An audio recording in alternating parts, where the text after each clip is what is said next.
Welcome to the AEN Stories channel. I was 42 the summer I learned how far a lie can travel while you're at work.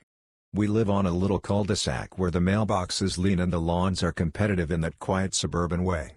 I run a small HVAC company with a battered van that coughs in the morning and a set of tools I could find in the dark. Emily is 36. We met young, married on optimism, and collected 2 kids like blessings, Sophie, 14, all elbows and honesty, and Jake, 10, a walking sound effect who still believes breakfast tastes better if someone else pours the cereal.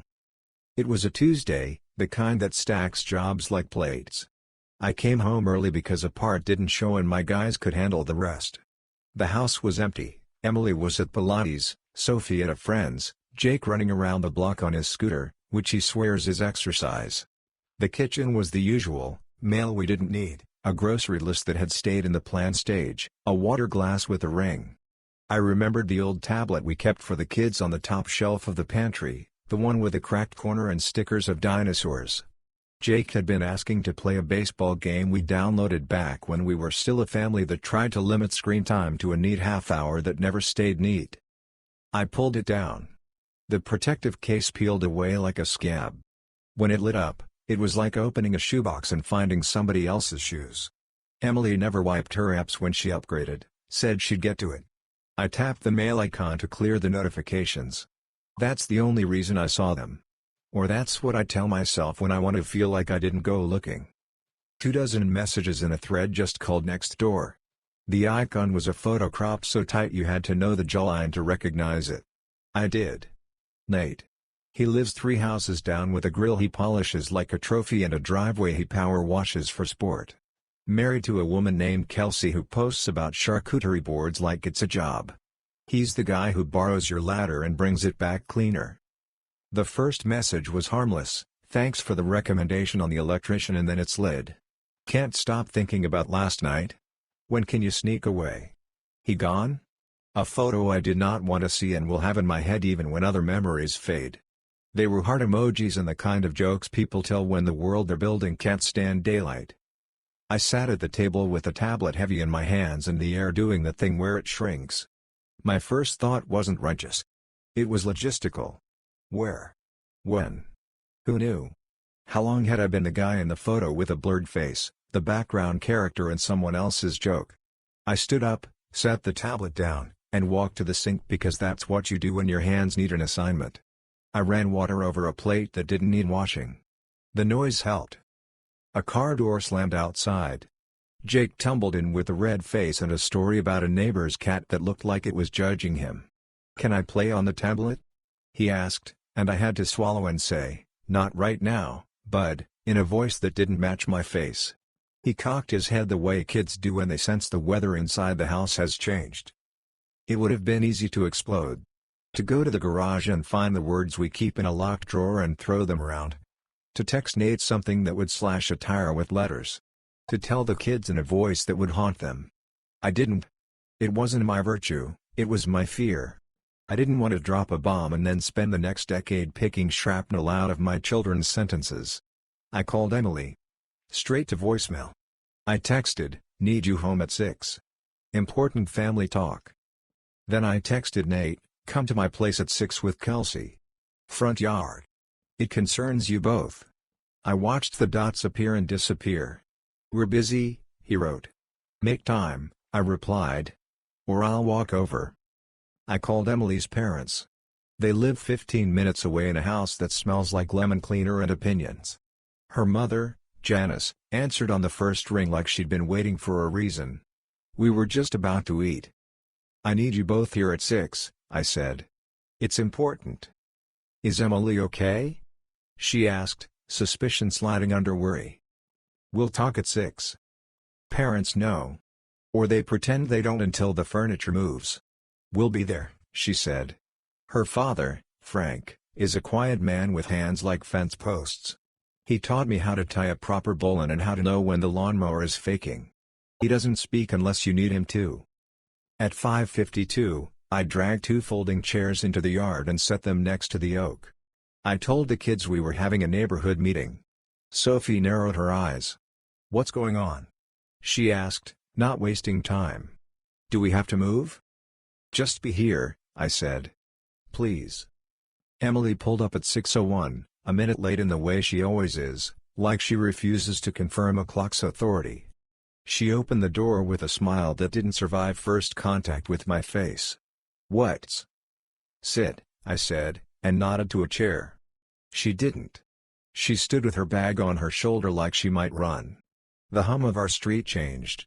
Nate's door opened. He came out with Kelsey, who wore a concerned face like a sweater she wasn't sure about.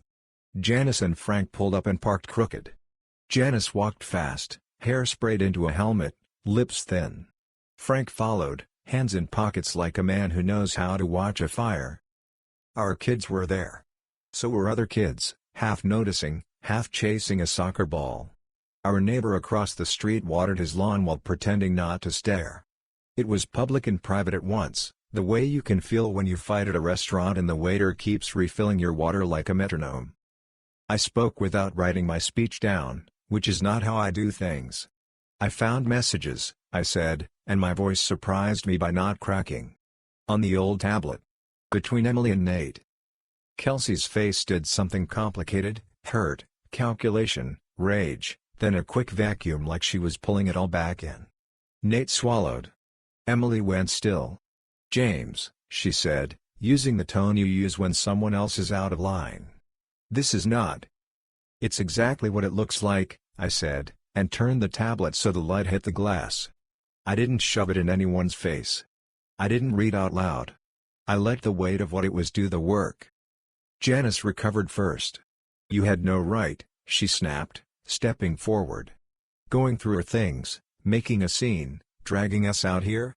You know how much pressure Emily has been under? You work long hours. You're gone. You don't notice when she needs you. You. Mom, Emily said, a soft plea. No, Janice said. We're not going to let him humiliate you because he can't figure out how to be a husband. Men always want to blame women for their boredom. You've been distant for years, James. You leave her with the kids and the house and your moods. I could have argued point by point. That I coach Jake's baseball. That I make dinner 3 nights a week. That I hold Sophie's hair when she gets a migraine. That I sleep next to the woman I married and know the shape of her shoulder blade in the dark. None of it would have mattered to a person committed to her narrative. I put the tablet on the folding chair and looked at Frank. He was staring at the grass like it had a story to tell. Then he lifted his head and spoke in a voice I had never heard on him. Jan, he said, using the short version he only uses when he wants to be gentle. Enough. Janice blinked. What? Enough, he repeated, straighter. He looked at me. I'm sorry, James. He looked at Emily. And you.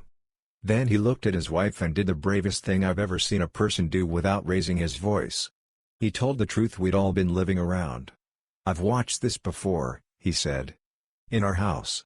Years ago. He took a breath that shook. You did this to me. You did this to our family. And we did not talk about it because we were busy being perfect. Janice made a sound like she'd been slapped. Frank.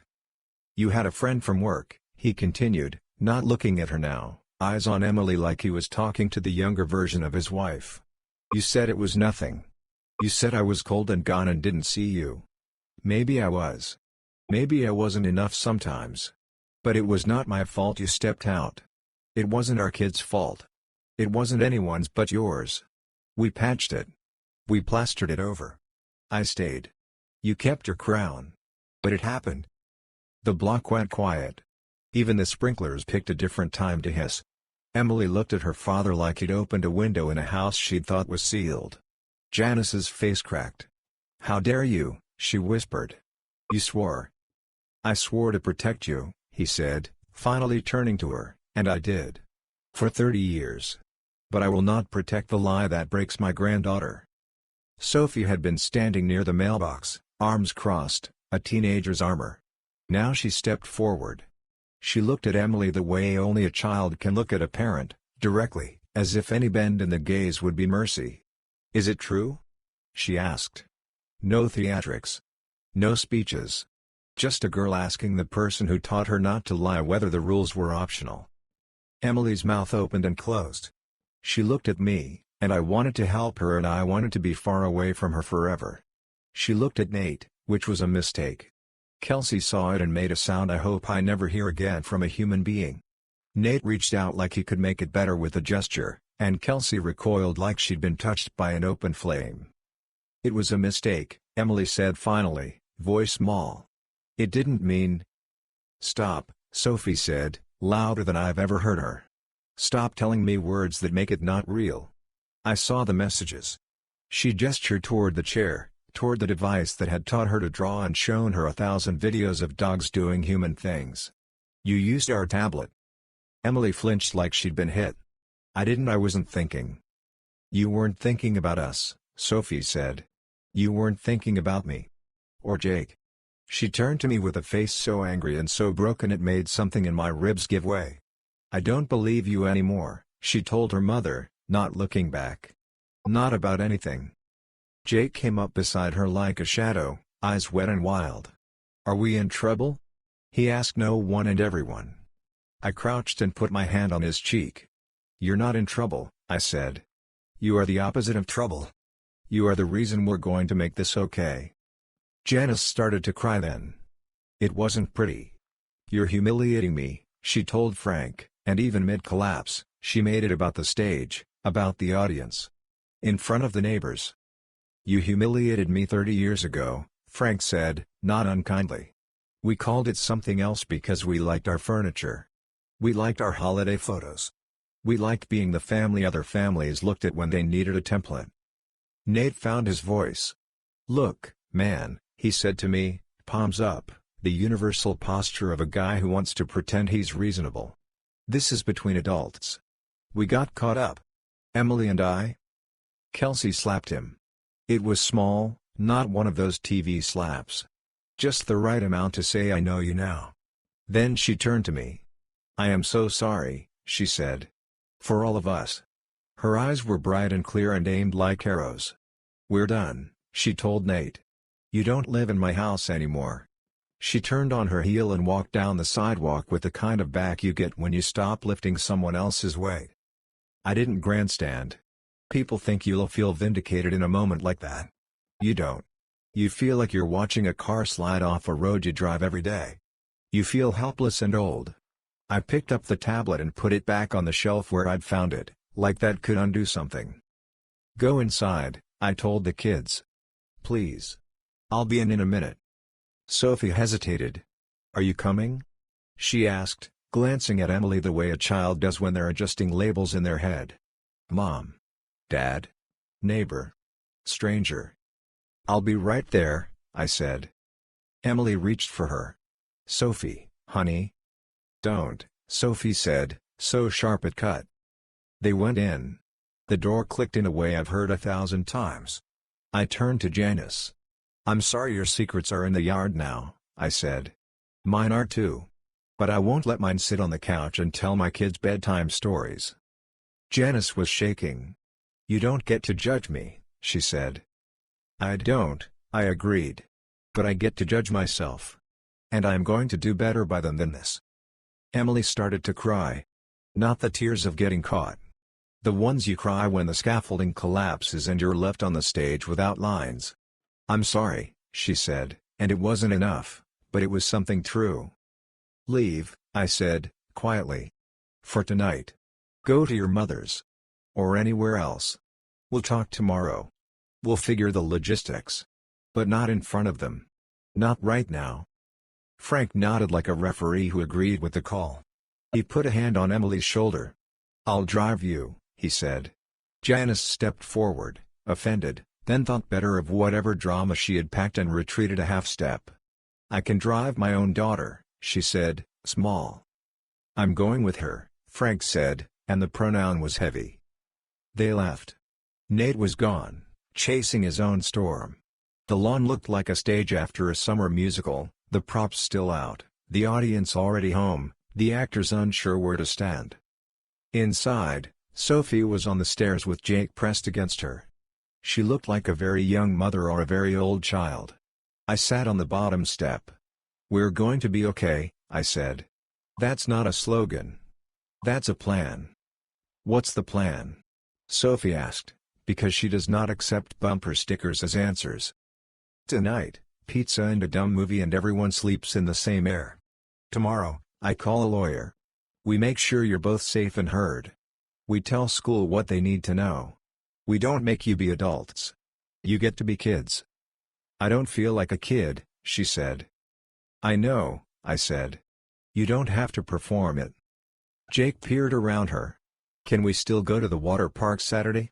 He asked, because 10 is merciful that way. Yes, I said. Probably even more so. That night, I slept on the couch with one hand on the floor like I could hold the house in place. In the morning, I called a family lawyer whose website looked like it was designed by someone who had met grief. I called the school counselor. I called my foreman and told him I'd be late for the rest of my life. He said, "Been there. Do what you have to do." Emily texted. "I'm sorry. I can't breathe." Then, "I don't know who I am." Then, "Please don't take them from me." I typed and erased a dozen versions of a sentence. I landed on, "I'm not taking them from you. I'm keeping them safe. Get a therapist. We'll talk lawyers later." We moved fast. The lawyer filed for temporary custody. He told me to save everything, to keep my texts boring and my voice low. The court set a hearing. In the meantime, we agreed on a schedule. Emily could see the kids at the park or at her parents' during the day, not at her house, not at Nate's, obviously. She came to the park twice. She cried the first time, tried to touch Sophie's face, and Sophie stepped back in a way that looked like self-defense and future therapy. She came sober. She was careful. I gave her credit for that and then went to the car and put my head on the steering wheel and breathed like a man who had already run stairs. Frank called me the second night. "Can I come by?" he asked. "Of course," I said. He arrived with a small suitcase. He looked smaller without Janice's climate around him. He stood in my doorway and said the same thing I had said on the lawn, but softer. "I can't do the lie anymore," he said. "I know it protects something. I just don't like what it protects." "Stay here," I said. "We'll make room." He did. He took Jake fishing on Sunday morning. He taught Sophie how to check the oil in the car and told her it was a thing every woman should know even if men offered to do it for her, and she rolled her eyes and then did it right. He fixed 2 sagging cabinet doors and a toilet that made a noise like a whale. He sat on the couch and read the paper like it was still news. Janice called to rage. At me. At him. At the weather. At the fact that small towns let your mistakes echo longer. "You can't just leave," she told him over speaker because he didn't ask me to turn it off. "We've been married 38 years. "I know how long," he said, not unkind. "I counted every day. I'm not divorcing you. I'm not punishing you. I'm telling the truth about our life and how I'm going to live the rest of mine. I'm going to help my daughter and my grandkids and my James." He looked at me when he said my name.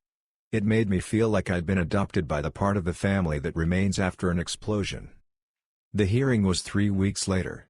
Family court at 9 a.m. Is a braid of sadness in good shoes. Our lawyer was steady. Emily's lawyer was a man who talked like a brochure. The judge was a woman with kind eyes and a voice like a level, meant to find straight lines. Sophie asked to speak. I told her she didn't have to. She said, "I want to say it so she hears it from me, not from a paper." She stood and raised her hand and swore to tell the truth the way kids do, like the concept still has edges. She looked at the judge. She looked at her mother and then back at the judge. "He's always been there," she said, tilting her head toward me without looking. "He takes us to everything. He makes dinner when she's busy. He doesn't lie." She took a breath. "She did this? Not once. Not a mistake. A bunch of choices that made our house feel like it was sliding." She swallowed. "I want to live with my dad." Jake didn't have to speak. The judge asked him if he wanted to say anything. He said, "I want the same as her," in a small voice, and the judge nodded like that was the only witness statement she needed from a 10-year-old. Emily sat very still. She didn't roll her eyes or argue. She cried in a way she had been avoiding, shoulders shaking, hands open on her lap. When the judge gave me temporary primary custody and laid out a visitation schedule for Emily, daytime, Supervised at first, unsupervised if she did the work. I felt relief and grief at once, a rope snapped and a net catching you. Afterward, outside the courthouse, Emily approached. "I'm going to get help," she said, not looking at me, eyes on Sophie. "I'm going to do it for myself, but also for you. I know saying it is just air. I'll show you." Sophie didn't hug her. She didn't run away either. Progress, in my new life, has a tiny scale. We built a schedule at home because lists make scared people brave. Monday, tacos. Tuesday, leftovers. Wednesday, Grandpa's mystery pasta that always tastes like the thing we had too much of in the fridge. Thursday, pancakes for dinner because it's legal. Friday, pizza with a movie Sophie picks and Jake pretends to hate. Saturday, chores in the morning, football if we're lucky, naps if we're luckier. Sunday, church sometimes, always the park. Frank slept in the small den. He made himself useful in that quiet way he has, trash on the curb before I woke up, gutters cleared like elves had come. He told me, at the kitchen table after the kids went to bed, the whole story, not the tabloid version, but the shape of a life built around a damage you decide not to examine.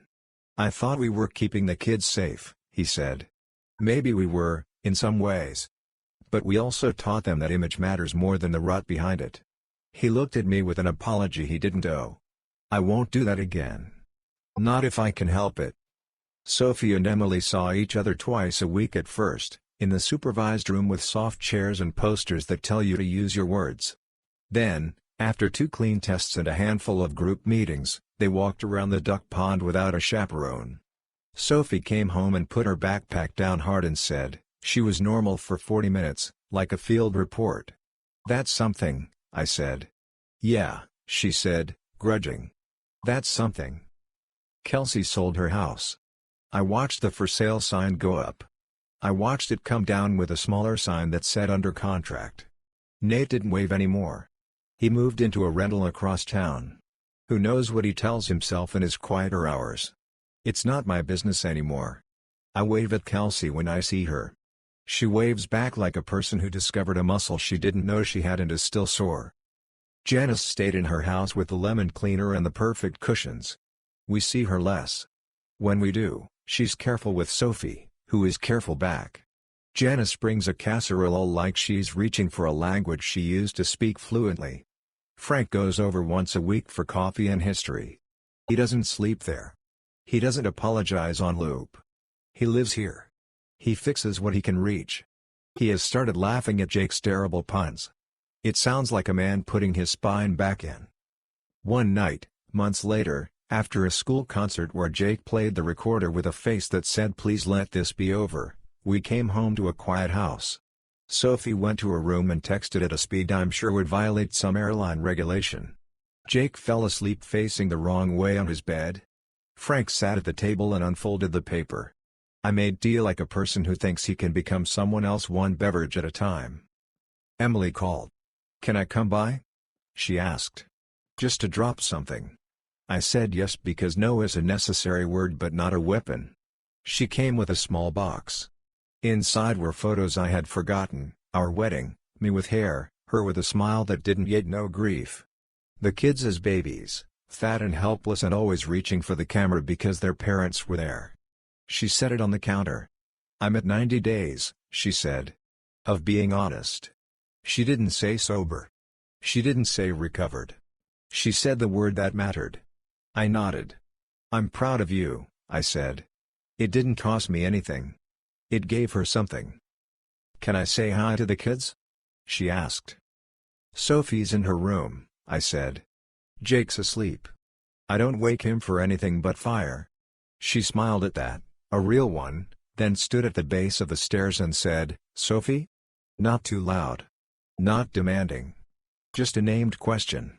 Sophie opened her door, looked down, and said, "Hey," soft as a bandage. Emily said, "I brought the picture of you with cake all over your face." Sophie came down 2 steps. "That was a good day," she said. After she left, Frank put his hand on my shoulder as he passed me a mug. "You're doing the dull, right thing," he said. "That's the hard one."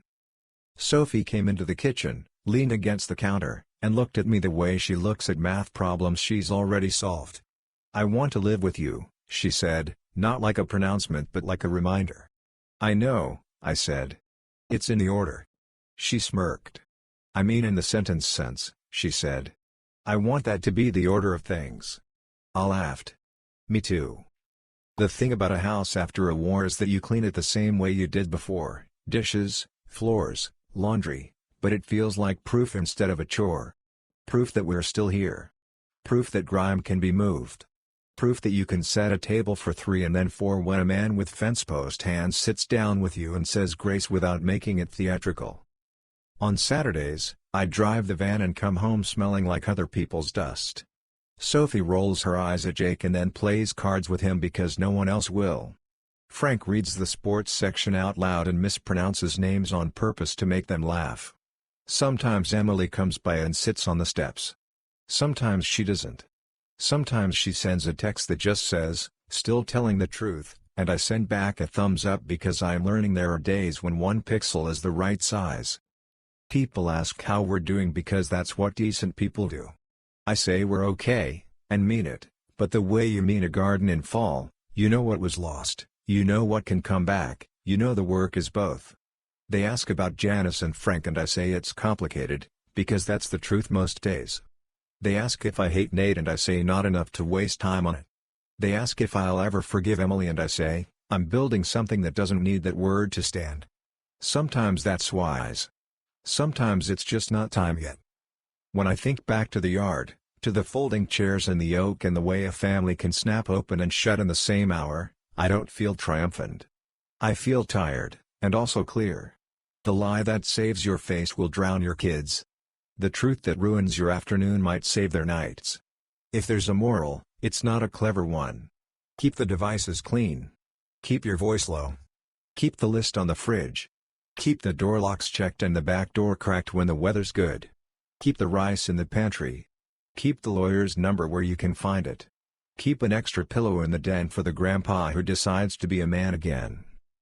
One afternoon, Sophie came home and tossed her backpack down and said, "Did you know Grandma cheated on Grandpa?" Like a grenade she wanted to see diffused. "I did," I said.